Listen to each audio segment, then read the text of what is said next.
Thank you. And in fact, Dan, we should look to the state of New Jersey that has made a statewide commitment to protecting its water resources. And I looked at what New Jersey has done, and what they did, they had a statewide referendum to increase their property tax to preserve their water quality. So back in 2005, 2006, 2007, I said we should give the people of Connecticut the opportunity to vote at a referendum as to whether or not they would wish to absorb a minor increase, a minute increase in the sales tax, 1/4%, if they knew that the proceeds of that would be invested in purchasing land to protect our water. And I thought if the citizens of New Jersey would do it, we could convince the citizens of Connecticut to do it. Well, you may have seen some ads that are running on TV paid for by the Democratic Congressional Campaign that say, don't vote for Senator Roraback because he wanted tax hikes. So let the record be clear that the tax hikes that I wanted were tax hikes that would have allowed us to protect our water. And you know, it's disappointing that political debate takes on these facets, but it does, and I want to get the truth out. And the truth is, when you see that ad, know that what I was trying to do was protect Connecticut's water resources.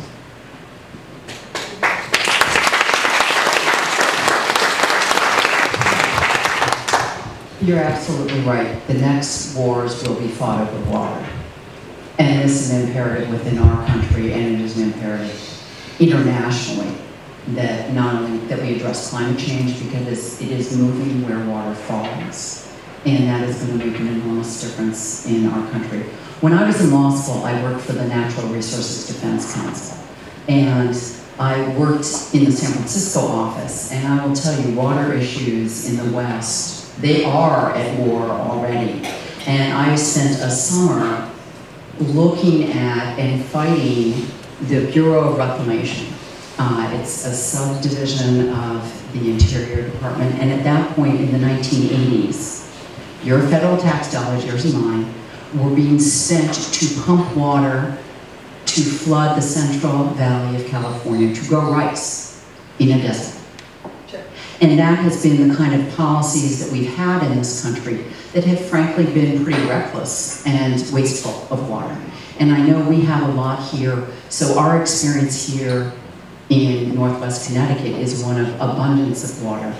But there's elsewhere in this country where there is not nearly enough water.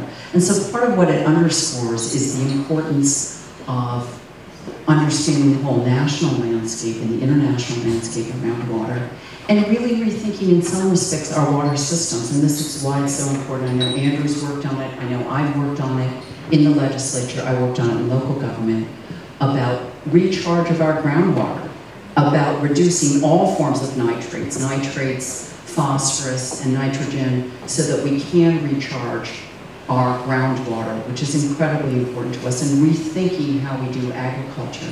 Frankly, rethinking how we do our lawns, and those green lawns and golf courses. You know, and these are things that we need to be creative about what we do, because our most precious, irreplaceable resource, there are two, and they're air and their water. And this is something that, again, we need to be thinking creatively and doing research around developing systems that we can not only use in our country, but export to other parts of the world who are at the knife's point. We are seeing wars already in Africa, basically, over water, and it's going to get worse before it gets better. So, again, a plug for research and development, and for modeling well in our country things that can be done elsewhere in the world to help reduce that pressure on fresh water.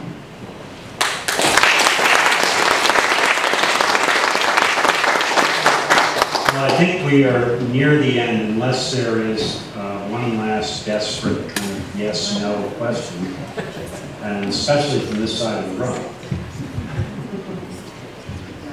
Yes, no, anybody have one last question? Sir? It's almost yes, no. It's fairly close. It's relative to water.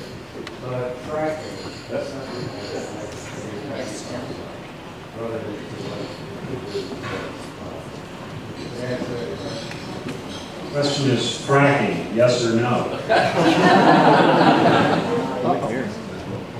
I don't, you know, all of us regret living in a soundbite world, and I don't think this question lends itself to a soundbite answer. And so I'm not going to offer a soundbite answer. With your indulgence, I'll take 30 seconds or so to give you my general approach to fracking. The energy industry is one of the few industries in this country which is growing, which is employing people, and which is a ray of hope as we try to recover. In the year 2000, there was about $10 billion invested in developing new wells. In 2012, we'll be investing about $140 billion as a nation in that work. So my commitment is, if this technique is to be employed, it must only be employed when we're confident that it can be employed safely, and where there is full disclosure as to all of the chemicals that are used in connection with this process, and where the federal government and state governments have done all the due diligence they need to do to protect public health and safety. And the last thing I do want to say, and I said that, you know, my job has been easy. My job has been to support good things and oppose bad things. And I've said I've had the courage to be independent. And before you leave here tonight, I want you to remember that last year, I think Connecticut did one of the worst things ever for the environment. When we did a complete end run around the public trust and allowed a piece of land in Haddam, Connecticut to be sold out from under us. The governor was behind it, and with all due respect to my opponent, the agency her husband leads looked the other way. And I was one of 5 senators to vote against that. And I was also one of five senators to vote against another bill several years ago when another company wanted an end around SEPA, Connecticut's Environmental Policy Act. You remember that, Margaret? And so I do have the courage to stand up and do the right thing and to resist political pressures. And I make the commitment to you that in Washington, D.C., my record will be the same. What does that have to do with fracking?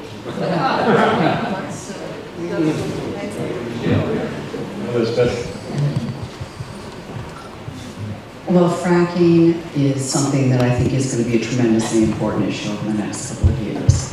It is going to be absolutely essential that we have in place protections for groundwater and for air and for safety of local communities. And local geological conditions matter enormously. The federal government, I believe, does have an important role in setting standards. I mean, one of the things right now you may not know is, you know, EPA has exempted, the stormwater regs are exempted from fracking. That is wrong. That needs, clearly, if you understand what happens with fracking, that should stop. Surprisingly, Texas has taken somewhat of a leadership role by requiring disclosure of chemicals that are used. So again, this is where the gridlock in Washington is resulting in states having to step up.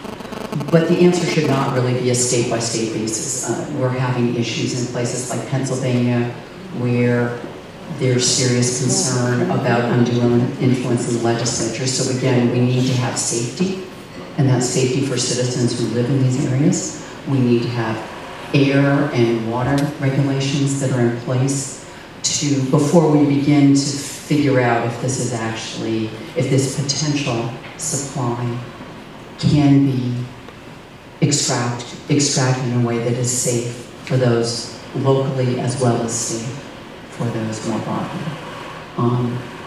And one thing I think that's important to think about too, as we send someone to Washington, is being effective there. And that is going to be, you know, taking a look at what the atmosphere is there. And we'll have a chance to go as people are going home tonight to listen and think about the national parties and to consider the objectives and the priorities that the national parties have placed on these issues. And they have, quite frankly, been very different.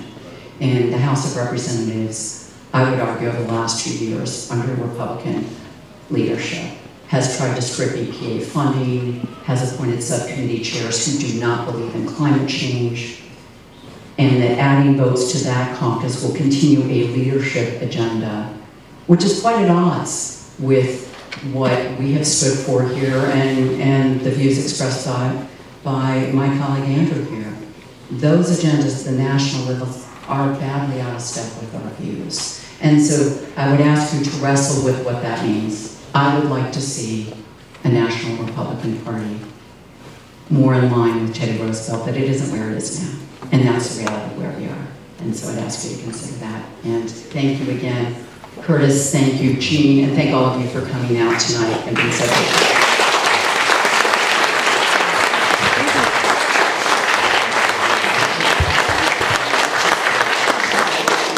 Thank you, everybody, for attending. I think we have a great choice in front of us with very able candidates. Hope you support the district in the future. Get in your cars and go.